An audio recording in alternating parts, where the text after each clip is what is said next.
নমস্কাৰ বন্ধুসকল, তোমালোকক স্বাগতম জনাইছোঁ মোৰ ইউটিউব চেনেললৈ। আজিৰ ভিডিঅ'টিত তোমালোকৰ যিসকলে এইবাৰ গুৱাহাটী ইউনিভাৰ্চিটিৰ আণ্ডাৰত PG এণ্ট্ৰেন্স টেষ্ট দিছিলা 2025 বৰ্ষত, তোমালোকৰ বাবে আজিৰ এই ভিডিঅ'টি। তোমালোকৰ যিসকলে এইবাৰ গুৱাহাটী ইউনিভাৰ্চিটিৰ আণ্ডাৰত MSCৰ কাৰণে বা MSc, MA বা MCom আৰু তেনেধৰণৰ বিভিন্ন ধৰণৰ কৰ্চৰ বাবে এনৰোল কৰিবলৈ তেওঁলোকৰ যি PG এণ্ট্ৰেন্স টেষ্ট হয়, যোৱা 10, 11 আৰু 12 জুলাই তাৰিখে অনুষ্ঠিত হৈছিল। সেই টেষ্টৰ যি ফলাফল আছিলে, সেই ফলাফল মই গোপন সূত্ৰৰ পম খেদি গম পাইছিলোঁ যে আজি অৰ্থাৎ 29 জুলাই তাৰিখে ঘোষণা কৰিব।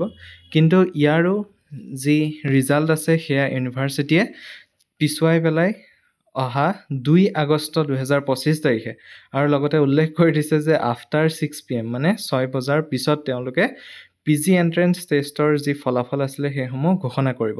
এখন অফিচিয়েল নটিফিকেশ্যন, তোমালোকে গৈ গুৱাহাটী ইউনিভাৰ্চিটিৰ যি ৱেবছাইট আছে GU এডমিশ্যনছ, সেই তাৰ পৰা তোমালোকে চাই ল'ব পাৰিবা। আৰু এখন কোনো ধৰণৰ ফেক নটিচ নহয়। তোমালোকৰ যি MSc, MCom, MA আৰু লগতে বিভিন্ন ধৰণৰ কৰ্চৰ যি ফলাফল আছিলে সেয়া 2 আগষ্ট 2025 তাৰিখে ঘোষণা কৰা হ'ব।